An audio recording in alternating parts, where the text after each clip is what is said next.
Ya. Nombor. Rakyat melihat betapa Perdana Menteri tidak hadir pada hari ini. Baik, siapa yang rasa dia tak mau bincang dan lihat ini bukan penting, sila keluar. Yang tinggal nak bahas, sila tinggalkan. Menteri, silakan. Wakil Rakyat Pembangkang memutuskan tidak menyertai sidang khas bagi membincangkan laporan Suruhanjaya Siasatan Diraja RCI Tabung Haji TH di Dewan Rakyat pagi ini.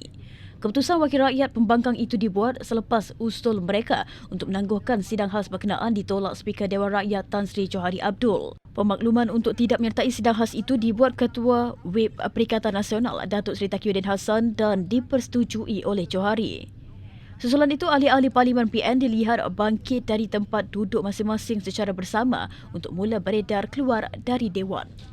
Dan lihat ini bukan penting, sila keluar. Yang tinggal nak bahas, sila tinggalkan. Menteri, silakan.